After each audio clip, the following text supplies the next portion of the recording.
Students, today we shall learn the first chapter of your sociology, that is social stratification. In this chapter, students, we shall learn about what is social inequality in terms of education, gender, profession, income, opportunities and others, the meaning of social stratification and kinds of social stratification. We will also learn about untouchability and how untouchability is a social problem. And lastly, we shall learn about what legal steps have been taken to eradicate untouchability in our country. We shall now see about social inequality. Social inequality refers to the disparities in the distribution of economic assets and income. Social inequality occurs when resources in a given society are distributed unevenly. Where all do we find social inequalities? We find it in terms of income sources. It means a few people are rich, whereas a majority of the people are poor.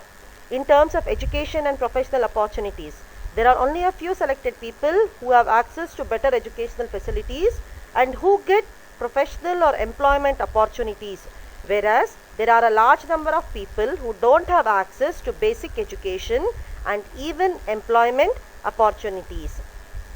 In terms of health facilities, everyone in India doesn't have access to health facilities. There are so many people in India even today who do not have access to basic health facilities also.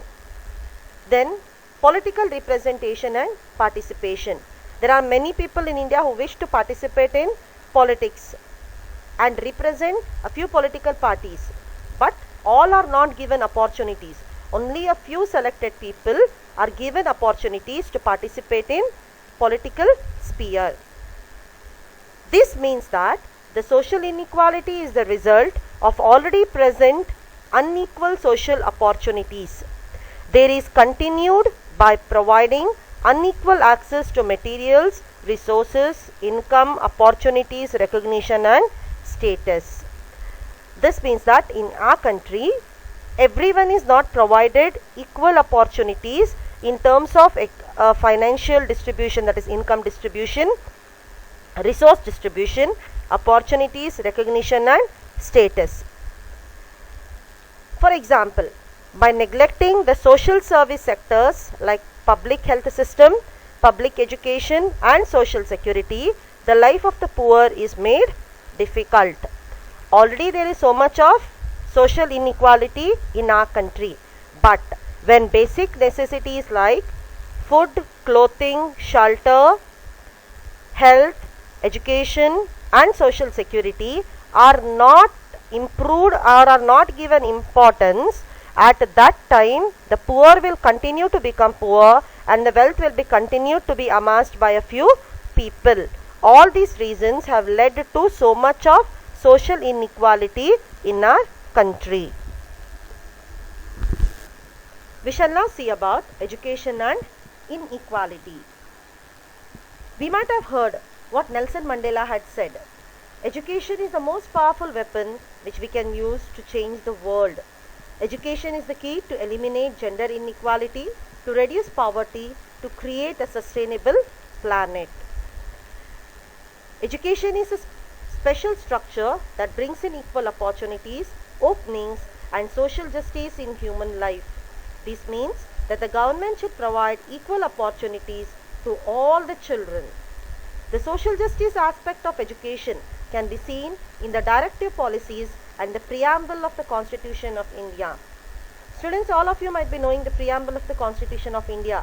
It says, "We the people of India, having solemnly resolved to constitute India into a sovereign socialistic democratic republic." The word socialistic is mentioned here. It means that everyone in India should be treated same equally. The directive policies of the state also say that education is an important right.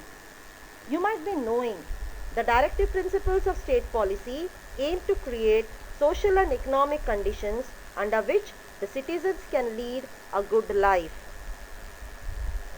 So, this means that the Constitution of India gives equal importance to education for bringing in better society.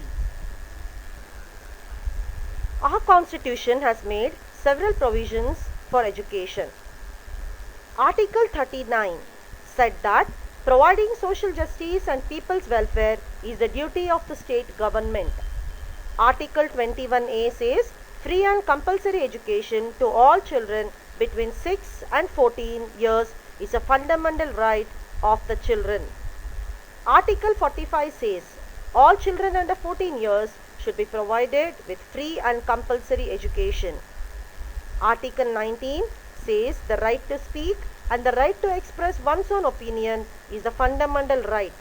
Similarly, it is the duty of the Constitution to protect the welfare of the opportunity-less minority children.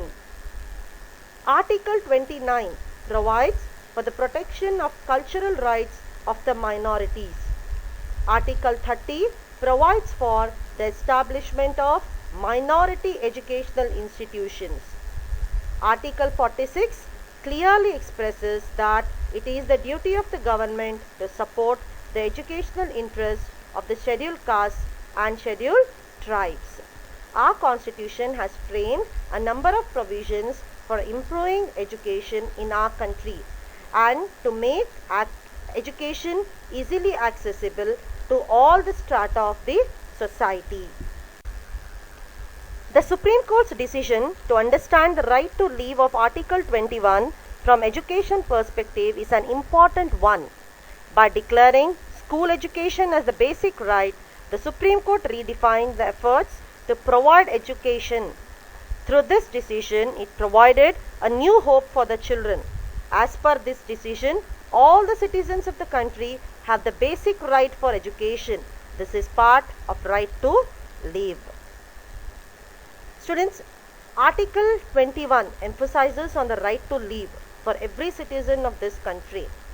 The Supreme Court in a major decision said that education is the basic right of every child and every child in this country should be educated, and they made it as a part of right to live.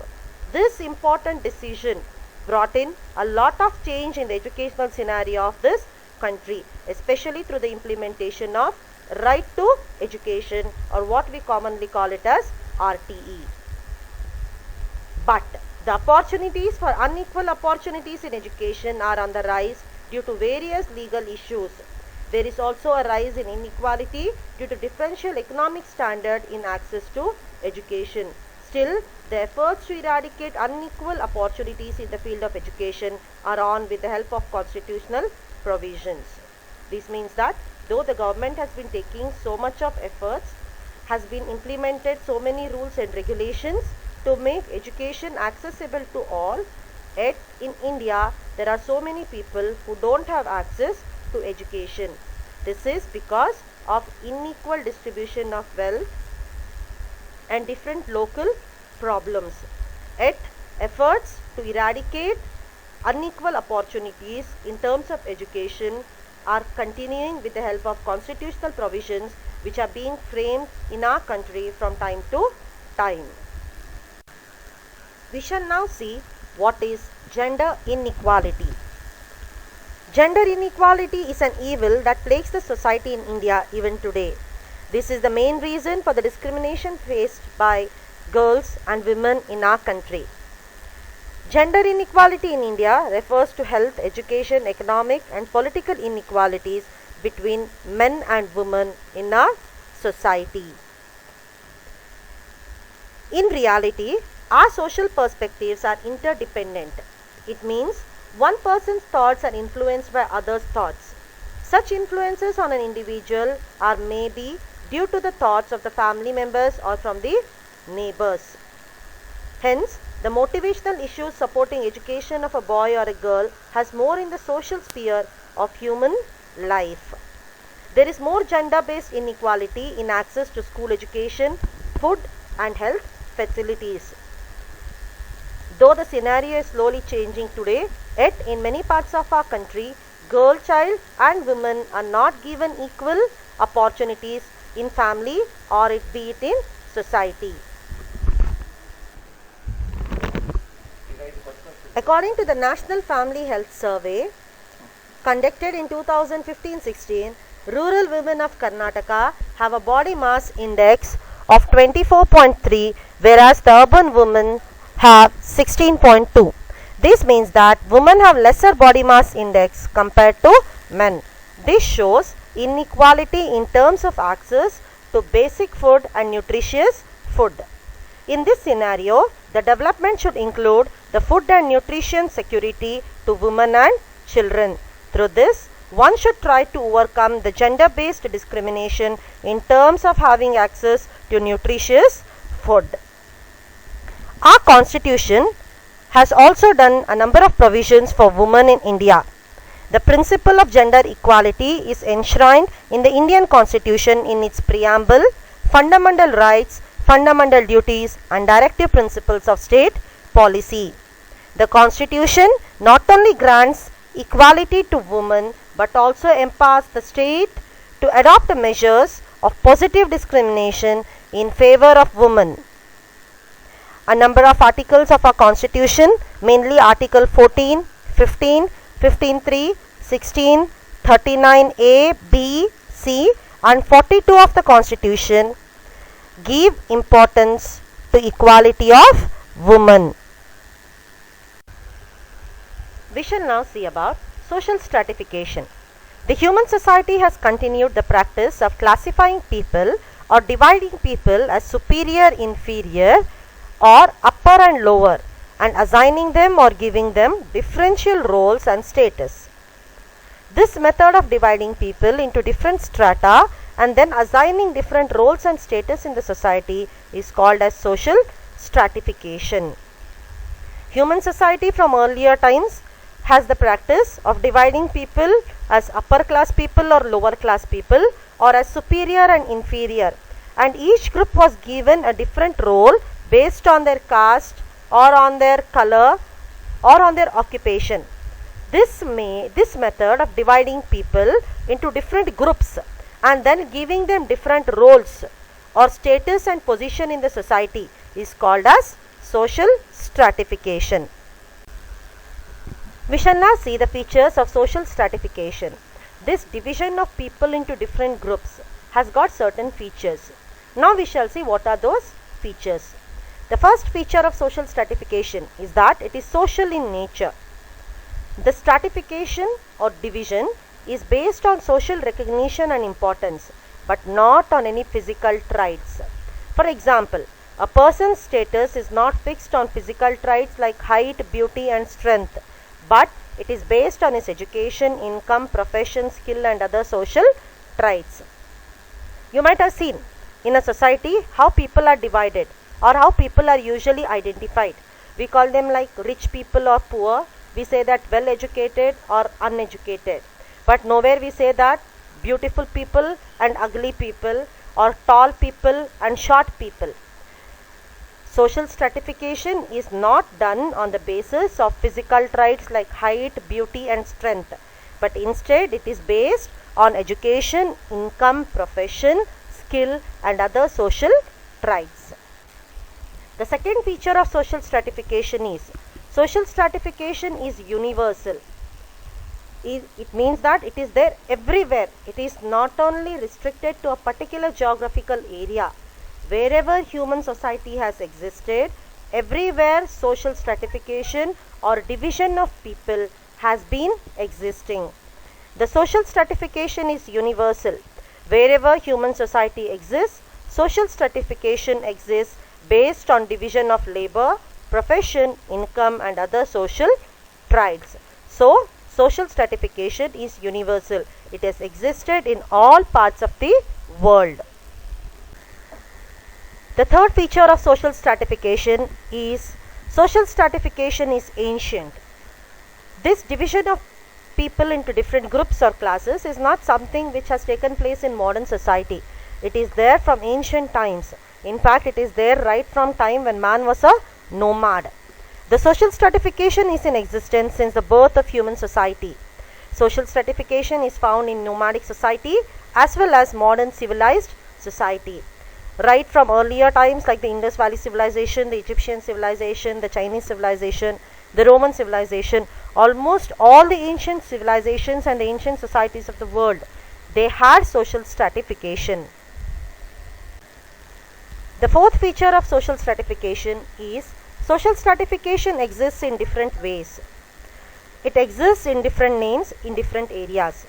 For example, in ancient Rome, differences were between the plebeians and the patricians. The patricians were members of the upper class, whereas the plebeians were members of the lower class. Similarly, in India, there were four groups of people in ancient times: Brahmins, Kshatriya, Vaishya and Shudra. This division was based on their occupation, but later on this occupation changed into what we call as caste system in India. We shall now see the major forms of social stratification. Though social stratification is present in all the societies of the world, their forms are not similar. They have differences in their structure and nature. Let's try to know the social stratification from ancient world till the primitive to the modern digital world. This means in different societies and at different times there was a different structure or a different level at which people were classified. We will see a few of them now. Primitive society. Primitive society was a very earlier society when man was basically a nomad. At that time also people were divided. Then the next one is slavery.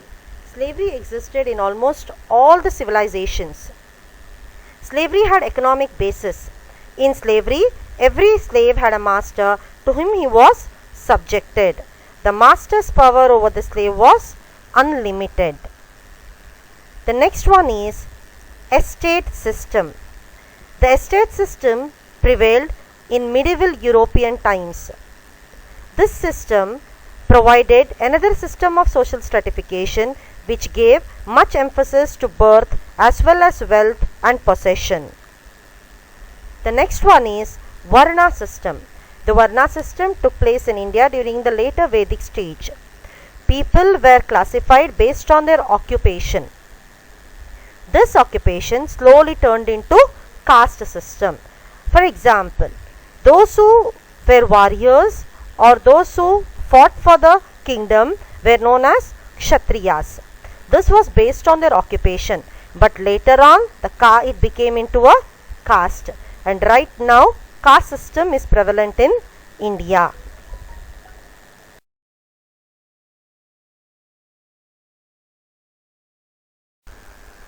We shall now see about one of the major social evils that has been existing in our society from ancient times, that is untouchability.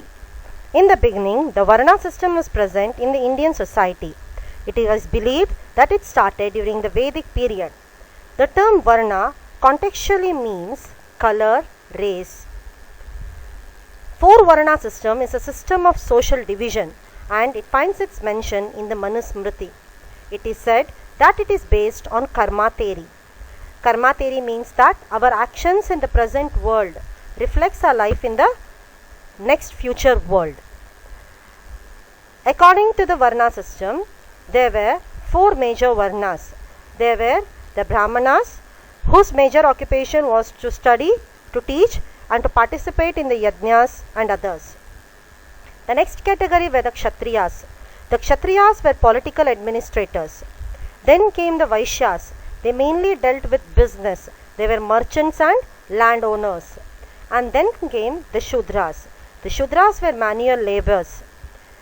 They were usually servants and they were subordinate to the Vaishyas, Kshatriyas and the Brahmins. All the people who belonged to these four groups were expected to perform their respective roles. Like the Brahmins were priests, the duty of fighting for the country or for the kingdom was of the Kshatriyas, the Vaishyas mainly dealt with business and the Shudras did manual work. The fifth group, which were considered as untouchables, were never considered as humans. The practice of untouchability has its beginning in the Varna system. The issue of touchable and untouchable is related to the profane and sacred ideas based on inequality in socio-economic area of life. The British government, through its Indian Government Act of 1935, classified the untouchables and tribal people as scheduled castes and scheduled tribes. The fifth class came into existence during the later Vedic period, and they were called as the untouchables. The untouchables were not allowed to mingle with other members of the society. They had a separate area from themselves on the outskirts of the village or the town. The issue of touchable and untouchable is related or is based on inequality in socio-economic areas of life. The government, through its Government of India Act of 1935, classified the untouchables as scheduled castes and scheduled tribes. A number of social reformers like Mahatma Gandhi ji and Dr. B.R. Ambedkar have put in a lot of efforts to eradicate untouchability. Dr. B.R. Ambedkar once said, an analysis of why a group of people stayed outside the village, whether they came from outside or were pushed outside, provides an answer to the birth and practice of untouchability. Mahatma Gandhi said, untouchability is a heinous expression of caste system in India. It was he, in fact, who turned the word Harijan in place of untouchables. Ambedkar's fight to address this issue of untouchability is a notable one. We shall now see about the problems of untouchability in India. The first problem: the lowest position in the social strata is occupied by the untouchables. According to Manusmriti, anyone who touched the untouchables had to undergo purification many times. As per Vaigrapada Smriti, if a touchable person comes within a distance with an untouchable, he could purify himself with a bath. In ancient India, if any of the upper class or the higher class people came in contact with the untouchable, they had to undergo purification. Not only that, whenever a higher class person touched an untouchable, he could purify himself by having a bath. Similarly, in the south, in the Malabar region, the untouchables who used to prepare footwear could never wear the footwear themselves. They had to only prepare it for the people of the higher classes. Apart from this, the untouchables were not allowed to even touch the wells from where the upper class people would drink water or take water. They could not use the tanks, and even the cemetery is also used by the higher class people. The untouchables were expected to carry the night soil. Then they were supposed to carry the dead animals, and all kind of filthy and low level jobs were assigned to the untouchables. According to B. Kuppuswamy, they were assigned the lowest possible position in the caste system. And this untouchability was mainly determined by the birth. Means if a person is born into an untouchable family, then he had to continue that social stigma. Their birth was the main reason for this restriction on their social mobility. The second problem of untouchables was they were kept out of education. Untouchables were kept out of education for many centuries. They were not supposed to listen to Veda recitation nor recite them. They were not supposed to learn about religious texts also. They were not allowed to mix with touchable children and listen to teaching. Because of the profanity attached to untouchables, they were kept outside the ambit of education.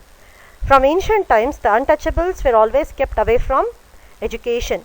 In ancient India, the untouchables were not supposed to recite the Vedas. They were not supposed to learn Sanskrit. They were not allowed to mingle with other children in educational institutions also in earlier times. Thus, many of them were kept away from the purview of education. Education provided Ambedkar an entry into the issues of demanding social justice. The incidents that took place in Ambedkar's life as a student made him to fight for the rights of the so-called untouchable class. At his school, Ambedkar, because of his social status, was not allowed to sit along with other children. The teachers would not touch his book, neither was he allowed to drink water from the common water area in his school.